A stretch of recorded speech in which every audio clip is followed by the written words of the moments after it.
What's going on, guys? So this one's for my subscriber Mark. He was like, hey man, you already made a video about rotating better in your downswing, but I want another one. So we're gonna help you out, right? But if you hadn't seen that one, go check out rotating better in your downswing. That's a really good one, because Mark was talking about alignment sticks in your hips and stuff, which there's actually a couple of good drills I have with that. But to his point, he wanted something different, something a little bit tastier. So I got you a little better drill. If you didn't like the rotating the better downswing, make sure you go check it out. Otherwise, stay tuned for this one, because I got a great drill that a tour player is doing right now that helps him clear his hips a little bit better. But keep in the back of your mind, not everybody has their hips wide open at impact. So talk about that in the video a little bit later. So let's get into this video, check it out, see what we can do to make you guys a little bit better at golfer. And make sure you subscribe and ring the little bell before you leave today, so that way I know you were here. Until then, let's get into this video.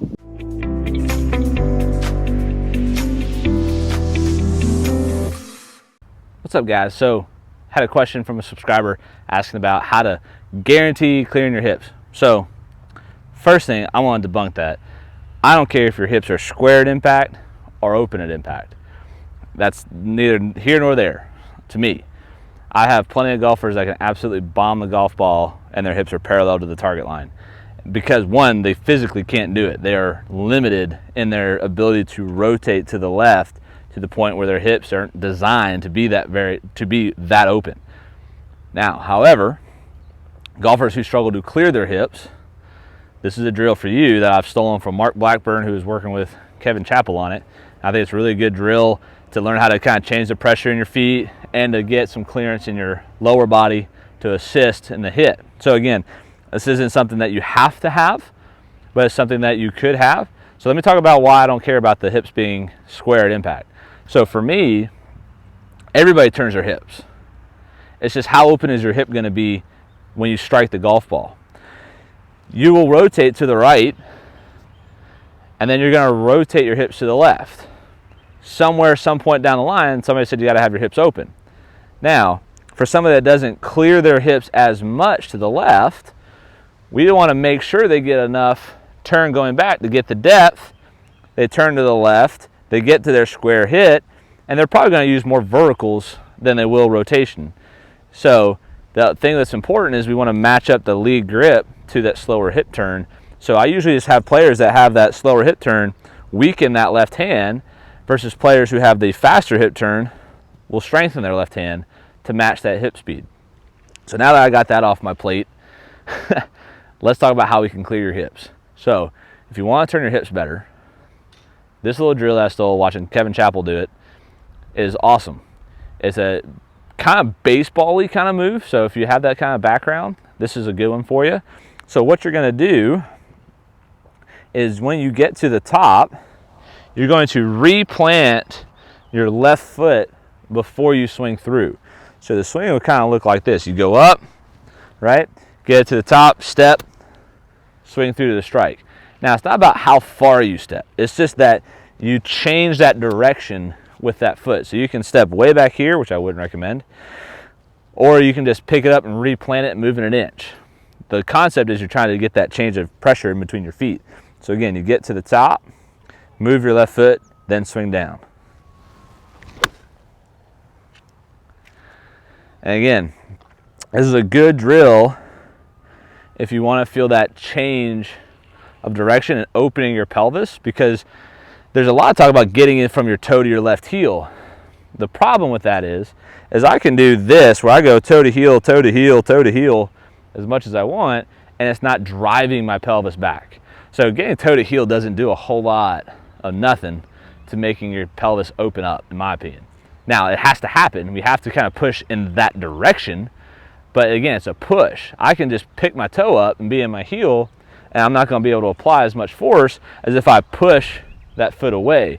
And that's kind of what's happening here, is when I get to the top, I'm trying to push my foot away from me to push my hip back. Let's see if I can do that again.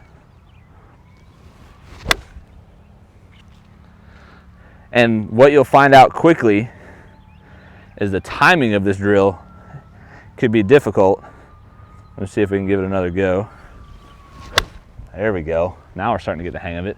And so I would encourage you to take it very slow, maybe 50% at first, and try and get good at that replant There's a good top shot because I cleared too early or too far away from the ball, one of the two, right? And that'll get you to open up your hips and face the target sooner too. Oh, now I'm really getting the hang of it, right? Hey. Try one last one here for you guys. Catch a little more solid. And I was like a little late. So again, there's an element to it that we have to kind of like juggle as far as timing goes. So if you struggle with the timing, like apparently I am, you can get set up, turn, get to your top position, step and swing through the hit.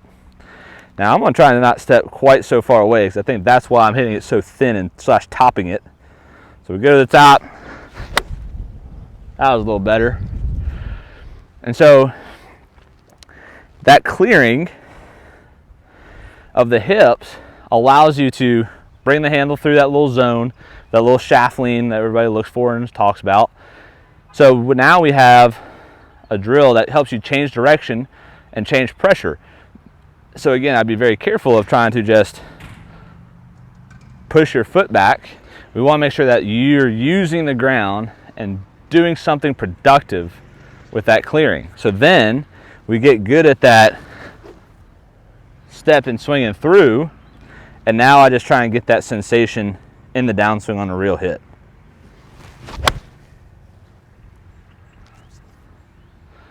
And something that I heed you caution about, the better you get at turning and using your verticals, the more likely you can push it out to right field. So be careful with when you start to open it up that you don't slow it down as you make a real swing. Just feel like you try and hook it with your hands. So you get that clearing of your hips. Try to feel a hook with your arms as you clear your body out.